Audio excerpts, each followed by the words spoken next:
ಇದು ಕನ್ನಡ ಮಣ್ಣು, ನನ್ನುಸಿರಲ್ಲಿ ಕಂಪಿಸು ಮಣ್ಣು, ದಮನಿ ದವಣೆಯಲ್ಲಿ ನರ್ತಿಸು ಮಣ್ಣು, ವಿಶ್ವಮಾನತೆಯು ಸಾರಿದ ಮಣ್ಣು ಕನ್ನಡತಿ ಈ ಪುಣ್ಯವತಿ, ನನ್ನೆಡೆದ ಸೌಭಾಗ್ಯವತಿ. ಯಾಕೋ ಅಲ್ಲ ಈ ಹಾಡನತಿ?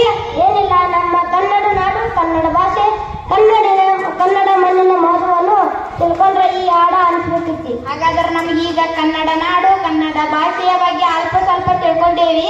ಆದರೆ ಕರ್ನಾಡ ಮಣ್ಣಿನ ಬಗ್ಗೆ ತಿಳ್ಕೊಕ ಬೇಕಾಗಿತಿ. ಹೌದು, ನೀ ಹೇಳುದು ನಿಜ. ಆಯ್ತು, ಹಾಗಾದ್ರೆ ಏನ್ ಮಾಡೋಣ? ಇಲ್ಲಿ ನಮ್ಮ ಶಾಸಕರ ಕನ್ನಡ ಮಾದರಿ ಶಾಲೆ ಒಳಗ ಮಣ್ಣಿನ ವಿಧಗಳ ಬಗ್ಗೆ ಸಚೇತನ ಕಾರ್ಯಕ್ರಮ ಮಾಡತ್ತಾರ. ಅಲ್ಲಿ ಹೋಗಿ ಅದರ ಬಗ್ಗೆ ತಿಳ್ಕೊಂಡು ಬರ್ನು ಬಾ.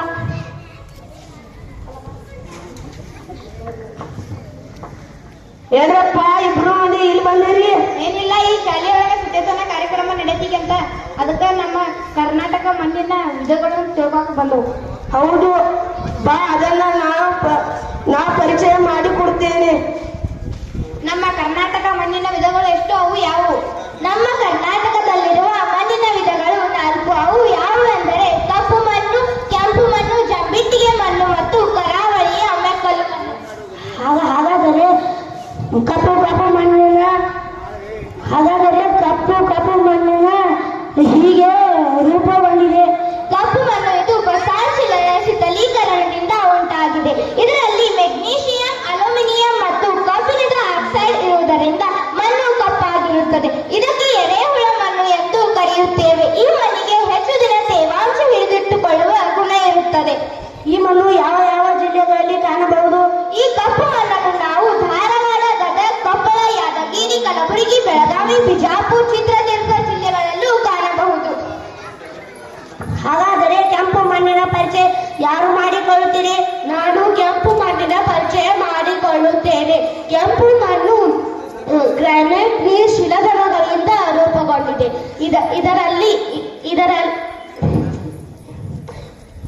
ಇದರಲ್ಲಿ ಕಬ್ಬಿಣದ ಆಕ್ಸೈಡ್ ಇರುವುದರಿಂದ ಇದು ಕೆಂಪಾಗಿರುತ್ತದೆ ಮತ್ತು ಇದರಲ್ಲಿ ಸುಣ್ಣ ಮತ್ತು ಉಪ್ಪಿನ ಅಂಶ ಹೆಚ್ಚಾಗಿರುತ್ತದೆ ಮತ್ತು ಸಾರಜನಕ ಅಂಶ ಕಡಿಮೆಯಾಗಿರುತ್ತದೆ.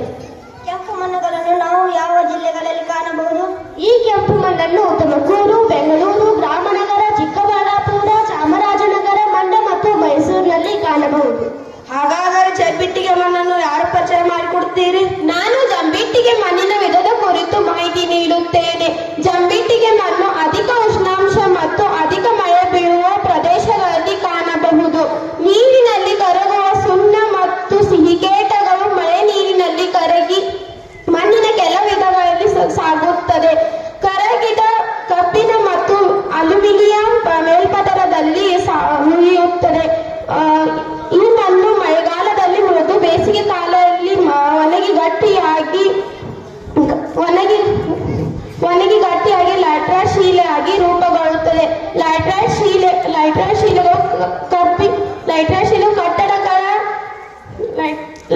ಶಿಲೆಗಳು ಕಟ್ಟಡಗಳ ಉಪಯೋಗವಾಗುತ್ತದೆ. ಹಾಗಾದರೆ ಜಂಬಿಟ್ಟಿಗೆ ಮಣ್ಣನ್ನು ಯಾವ ಜಿಲ್ಲೆಯಲ್ಲಿ ಕಾಣಬಹುದು? ಜಂಬಿಟ್ಟಿಯ ಮಣ್ಣನ್ನು ಉಡುಪಿ, ದಕ್ಷಿಣ ಕನ್ನಡ, ಉತ್ತರ ಕನ್ನಡ, ಬೆಳಗಾವಿಯ ಕೆಲವೆಡೆ ಮತ್ತು ಶಿವಮೊಗ್ಗ, ಚಿಕ್ಕಮಗಳೂರು ಜಿಲ್ಲೆಗಳಲ್ಲಿ ಕಾಣಬಹುದು. ಹಾಗಾದರೆ ಕರಾವಳಿ ಮೆಕ್ಕಲು ಮಣ್ಣಿನ ಮಾಹಿತಿ ಯಾರು ನೀಡುತ್ತೀರಿ? ನಾನು ಕರಾವಳಿಯ ಮೆಕ್ಕಲು ಮಣ್ಣಿನ ಬಗ್ಗೆ ಮಾಹಿತಿ ನೀಡುತ್ತೇನೆ. ಈ ಮಣ್ಣು ನದಿ ಮತ್ತು ಸಮುದ್ರಗಳ ಸಾಗಿಸಲ್ಪಡುವ ಮಣ್ಣು. ಇದು ಸಮುದ್ರಗಳ ಹಾಗೂ ನದಿಗಳ ತೀರ ಪ್ರದೇಶಗಳಲ್ಲಿ ಸಂಗ್ರಹವಾಗುತ್ತದೆ. ಇದು ಮರಳು ಜೇಡಿ ಮಿಶ್ರಣವಾದದ್ದು. ಇದು ಜೈವಿಕ ಅಂಶಗಳಿಂದ ಸಮೃದ್ಧಿಯಾಗಿರುತ್ತದೆ. ಇವು ಯಾವ ಬೆಳೆಗಳು